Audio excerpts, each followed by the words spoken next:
I would like to thank Goddess of Victory Nikke for sponsoring this video. Nikke is doing a once-in-a-lifetime collaboration with Nier Automata, the famously successful action game. That means that 2B and the most popular characters from Nier will be available in Nikke now. Goddess of Victory Nikke is an immersive sci-fi RPG shooter game where you recruit and command various maidens to form a beautiful anime girl squad that specializes in wielding guns and other unique sci-fi weapons. Command and collect girls that have unique combat specialties to create your ultimate team. Experience next-level shooting action with simple yet intuitive controls while enjoying dynamic battle effects. Some other key features of Nikke are a high art quality with characters of elaborate design. It offers a unique combination of exciting battles and strategy planning. And finally, a post-apocalyptic world to explore, complete with puzzles, a co-op battle, and a roguelike experience. The great thing about the collab is that the games both share a similar grand world concept. Nier is known for being set during a proxy world between alien-created machines and human-created androids. 2B is a combat android with the help of Android 9S, and the rogue prototype A2 they navigate throughout the world. In Nikke, it's also set in a post-apocalyptic world where humans are overthrown by mechanical aliens, this time named Raptures. The surviving humans then create artificial soldiers named Nikkes, and you play as a commander of said Nikkes hoping to reclaim the surface against the Raptures. The limited collaboration is ongoing, and Nikke not only shares the alike concept setting as Nier, but also has a smooth PC experience as Nier, allowing you to play both games on the same platform. Check out the link in the description for more information about the collaboration and to play Goddess of Victory Nikke. Please try the game out and try it out recently to experience the Nier Automata crossover. Thank you for sponsoring this video, Goddess of Victory Nikke.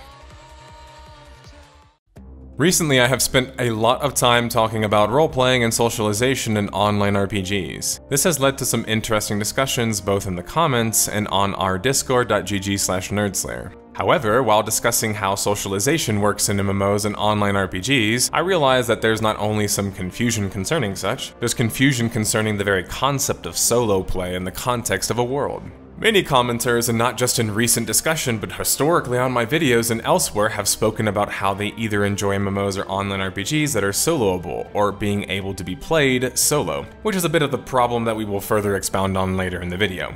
Or how they dislike a game that makes you, in quotations, socialize. In this video, I will explain the drive that players have to play soloable games, even online ones, the issues with such, yes, there are issues, and try to further expound upon what it means to be a player in a world or even a multiplayer game. I want to start with the concept of solo play in our world. Solo play doesn't exist in our world, period. Point blank. Pitchforks out. It's impossible to live in a world full of people and not have interactions with others. Maybe that one person who lives off in Alaska, but even then they travel to a shop infrequently, which means that that shop has people. They also can't be born solo. You need a family and parents to take care of you. The concept of solo play as a human is not only not natural to being a human, it's not us at our best. If humans were solo-minded, we wouldn't have made it all of these years, I'm convinced, and many other scientists are too. Our abilities to work together have made us rise to the top of the food chain. What people feel is solo play, in the context of our world, is doing activities by yourself. But you're not really doing them by yourself. You still had a doorman greet you and take your ticket at the movie theater. You still had someone escort you to the right theater or the right seat. And someone turned the show on. That's not counting if you got any food or anything else. Now, being unable to create friends or interactions in which you aren't feeling like you are solo is an entirely different thing. Just because you're interacting with people, like people I mentioned, doesn't mean that you're actually connecting with them, which can lead to more solo play, but it's not really ideal nor wanted necessarily. Humans want connection and want social interaction. The problem being that people with social or antisocial issues feel that they want to be alone or solo, but feel such due to issues in communications and experience. Please hear what I'm saying. This has nothing to do with you going to the movie theater alone or preferring to do it that way for particular reasons. But preferring antisocial behaviors, on the other hand, is not good nor healthy, and this is important for understanding a world. So why do so many people and players crave solo play in online games? Because video games are supposed to be ideal. They're supposed to be ideal experiences or worlds, so for people who struggle with making friends or being social, they don't want to be reminded of such in a game they're supposed to be having fun in. MMOs offer worlds that allow you to do things truly by yourself in ways that don't mimic reality. That's because NPCs aren't actual people, and in many cases they are all you need to interact with in order to get what you want. This, however, can make people feel like they are still very much in a world and invested in the interactions around them to a lesser extent. However, again, being solo in a world doesn't actually exist. Not as a human at least, it's an ideal reality. It's not what we are made for either, what we are optimized for and what actually exists in our real world.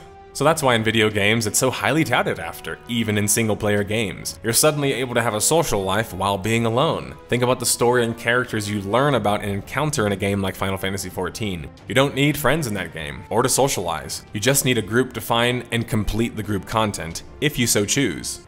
The idea of playing a game solo is absolutely powerful, especially in the power fantasy context. It makes players feel like they have way more control over their environment than they do in the real world, where people and social stuff play a far more significant role that can't be ignored.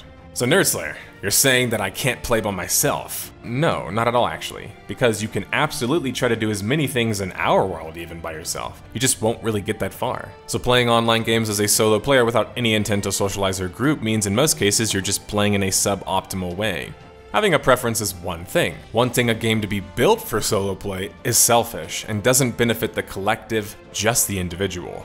I'm not talking about your individual play. I mean logically. Playing a game focused on solo players makes more sense, right? But again, such players still want the feeling of being in a world, even if it is a pseudo one. This is the tremendous strength of non-massive online RPGs, or online RPGs. They don't even try to hide the fact that they aren't massive and aren't trying to make player actors the focus of the game. Instead, games like SWTOR and Final Fantasy XIV focus more on your individual story, which are ding ding ding, pretty much all soloable. There was a massive lack of personal story in online RPGs in the MMORPG market, and these two games swooped in and really cashed in on the lack of such with good stories and IPs of their own. You can see what makes these games popular is not them being soloable games though, but actually having good individual stories in them, which attracts and satisfies players who want to play games solo.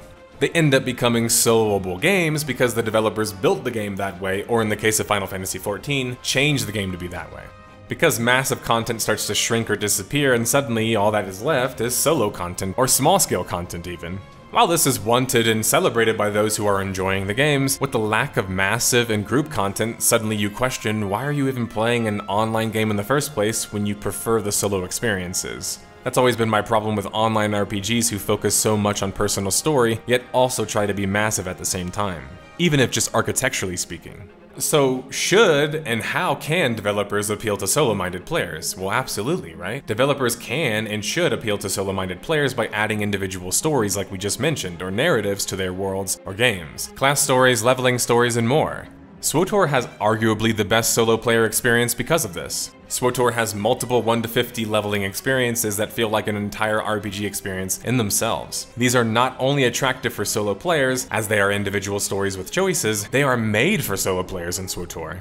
There are some other great examples of solo stories too. Naturally, the example we have already listed, Final Fantasy XIV, is another extremely popular one. The Secret World was another popular one at a time as well, known for having some of the hardest and most involved story quests. So my point is to never exclude such players or such types of content because they can coexist with other types of content. You don't have to exclude them. For example, Final Fantasy XIV or SWTOR could have been built for more massive style worlds, but they aren't.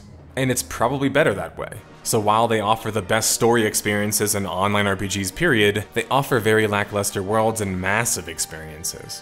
Which leads me into the negatives of appealing too much to solo players. There are dangers of appealing too much to solo players, so much so that it could either kill your game or at least kill parts of it. For example, Final Fantasy XIV and SWTOR have the best solo playing experiences in my opinion, but they don't necessarily offer the best MMO experiences.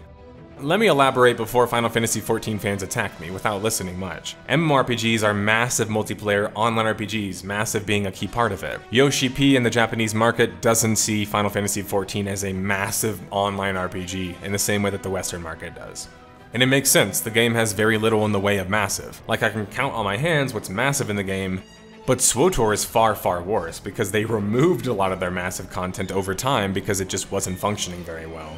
The truth is that most people who enjoy these games don't care. They enjoy what the game stands for them and their personal standards. For many RPG players, a good story is enough to cure all ills. While Yoshi P has talked about the desire to create a massive multiplayer online RPG true to the name, he expressed doing such would be difficult and he would need proper support. And when would he even have the time to do such with Final Fantasy XVI and the continued success of Final Fantasy XIV? So then why do online RPGs focusing on single-player experiences still create issues that can't be ignored? Well, because even if Final Fantasy XIV or SWTOR fans are fine with their game and how it functions, they both offer far subpar experiences in straight story, visuals, and overall involvement in their single-player components. Sorry, I know Shadowbringers was a good expansion, but it's not on the same planet as good as the best Final Fantasy games, nor did it have the same level of impact. SWTOR has some great storylines, but is it better than all of KOTOR 1 and KOTOR 2? If you're jumping to the defense and saying, yeah, but those are single-player games, then you're just missing the point. The point is in focusing primarily on single-player content and story, even if it has online in the title, it's not going to be able to compete on those fronts with actual single-player games or content. No online RPG right now is outdoing Final Fantasy 15 or 16 or Elden Ring in terms of visual clarity, world immersion, and so on and so forth. Sure, opinion is opinion, but I'm literally arguing straight clarity and smoothness. Final Fantasy XIV has a near 3-second GCD to account for latency and console crossplay. You can't convince me that that's better for the gameplay though, sorry. And SWTOR has one of the worst game engines I have ever experienced, so no further comment there. So why does Final Fantasy XIV or SWTOR work despite being lackluster when compared to the single-player versions in their fields? Well, they're not the best looking graphically, don't play the smoothest, and they don't even have the longest storylines or playtimes. But it's because they allow you to play with other players, yeah. That's always been the saving grace of being an MMO or an online RPG. Investing into a world will always feel stronger than a mere game, and players and social interaction help make that a reality. People forgive MMO graphics, gameplay, and more because the game has to worry about hundreds of characters on screen, and experiences that are created in MMOs outshine things like graphics and clarity of play. This is also just true as a human, period. The number one unique aspect of MMOs and online RPGs is it being in a shared online world and environment. The difference between an MMO and an online RPG is just being massive. So really the problem here that we're discussing solves itself if these games give up any desire to be massive and just focus on what they do best. Online RPGs and MMORPGs are worlds that function similarly but differently on key matters. The difference is now you can have much better graphics, a much better story, and much better gameplay because you don't have to be a massive world to be an online world or be an online RPG. There's essentially no downside of shedding the massive parts if you aren't trying to be a massive world or game, which is probably why so much of the market feels like it's full of non-massive RPGs. Online RPGs are practically made for small scale and solo groups of players. Whereas MMORPGs can offer aspects and features of content for those players, but usually aren't and can't because of how the world is constructed necessarily focus on them. I want to leave you guys with a question. Why do you want an online game, let alone an online world, to appeal to just one player anyway? If your answer is something logical like, well, I can't play with people all the time, or sometimes I like to do things alone, you're on the right track. But if you're telling me or yourself it's because you don't like people or being around them or working with them, well, I'm sorry to tell you, but that's not only going to hurt you in an online game or an online world, it's going to hurt you in the real world. So if developers only build games for players like this, social ability and understanding across the board goes down, further worsening outcomes for those who struggle socially, who need things like MMOs to practice and learn such. Wanting something selfishly doesn't make you a bad person necessarily, but not understanding how it affects people around you kinda does. And wanting a world to bend over backwards just to serve you is just not realistic past a very short point. Not all games are made for you, and that's totally okay. Some are gonna be more social and some aren't. Some are gonna have more avenues for solo play and some aren't. But many of these games could do better to pay attention to both sides more, and not necessarily take hard lines in the sand. But if you're a non-massive online RPG, it's kind of hard to suddenly become massive later on because we're talking about the very design of the game. So in the end, online RPGs are probably always going to be better suited for solo play. But in the end, playing a game that you enjoy for reasons that are your own is all that's really needed to play and thus enjoy a game or experience. This is not telling people to not enjoy playing alone, as I do most of my in real life social activities, including going to restaurants alone. I love solo grinding, I love individual stories and questing, and I love the chance to talk with my companions in private settings even. But even as I do basically all of those things, other players in some sort of way are affected, even if minimally. And if they aren't, am I really in an online world? Something to note too is that, currently speaking, Japanese online games are becoming increasingly popular. I think this speaks to the genius of their designs. They don't try to make their games massive, instead they focus on building the world out, making NPCs feel more impactful, and allowing players to play with each other. This simple formula is taking many Japanese online games to great success. This crop of games has many people feeling like massive online games aren't the in thing anymore. But massive online RPGs will always be around, as long as we are human beings with access to internet, technology, and dreams.